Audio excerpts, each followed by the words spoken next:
Find the derivative of this function for some fixed real number a.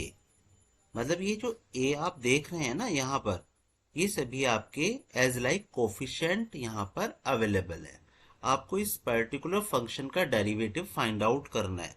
मतलब solution में सबसे पहले यहाँ पर करेंगे कि x का पावर n, क्योंकि वेरिएबल यहाँ पे x ही है, इसलिए हमने यहाँ पे फंक्शन ऑफ x की यहाँ पर बात भी की है। प्लस a इंटू एक्स का power n minus one plus a square x का पावर n माइनस टू, और इस कंप्लीट फंक्शन को हम यहाँ पर नोट डाउन कर लेंगे। सबसे पहला टास्क आपका यही होगा। सेकंड स्टेप में आपको क्योंकि डेरिवेटिव फाइंड आउट करना है, तो हम यहाँ पर डिफरेंशिएशन करने वाले हैं एक्स वेरिएबल के लिए।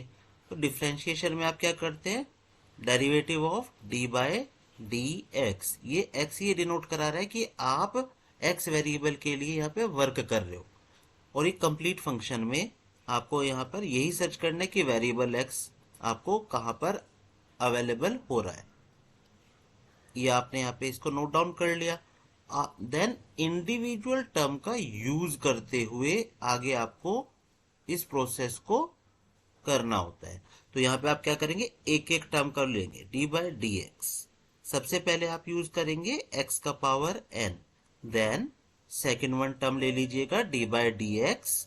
और सेकेंड टर्म में क्योंकि जो मैंने आपको जैसा कि बताया कि ए एज लाइक का कोफिशिएंट है, तो इसको आप पहले यूज करें, देन डिफरेंशिएशन करो वेरिएबल का, क्योंकि आप यहाँ पे डिफरेंशिएशन करने के लिए एक्स वेरिएबल के लिए तो यहाँ पे अप्लाई कर रहे हो, तो d by d x x का पावर एन माइनस वन आप करेंगे।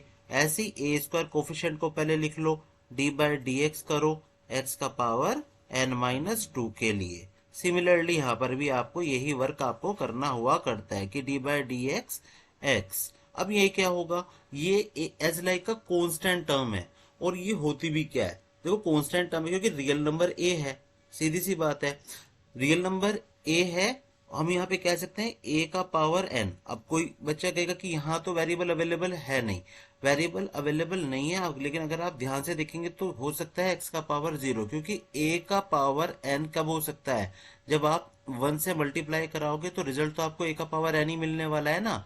इसका मतलब ए का पावर एन इंटू एक्स का पावर जीरो हो जाया करता है। तो मैं डिफरेंशिएशन किसका करूंगा, वन का करूंगा, और कांस्टेंट टर्म का डिफरेंशिएशन हमेशा जीरो हुआ करता है। तो यहाँ पर भी मैं क्या करने वाला हूँ, ए का पावर को एन को मैं लूंगा एज अ कोफिशिएंट, और जो डिफरेंशिएशन करूंगा वो मैं वन के लिए कांस्टेंट टर्म के लिए करने वाला हूँ। तो ये वाला पार्ट आप जानते हैं, एक्स का पावर एन, इसको हम क्या यूज करते हैं, एन इंटू एक्स का पावर एन माइनस वन।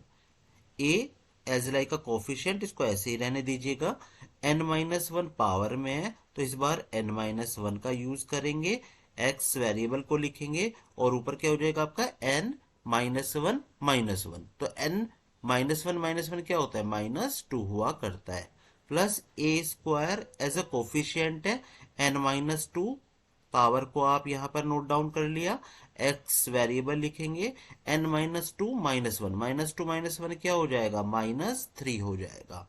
इसी तरह से आपको आगे प्रोसेस को फॉलो करना है।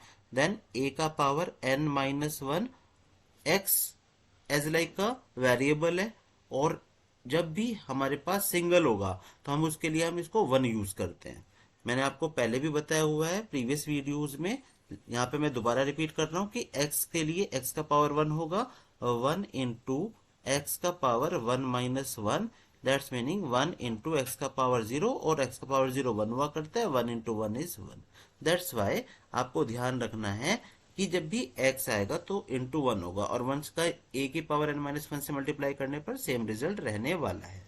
प्लस वन आपका कांस्टेंट टर्म है, तो a का पावर n इंटू जीरो हो जाएगा, जो इस कंप्लीट को जीरो कर दिया करता है। तो ये आपका यहाँ पर फाइनल आंसर आ जाएगा, n इंटू एक्स का power n minus one plus a into n minus one x का power n minus two plus a square n minus two x power में n माइनस थ्री प्लस, और यहाँ पर हो जाएगा a का power n minus one.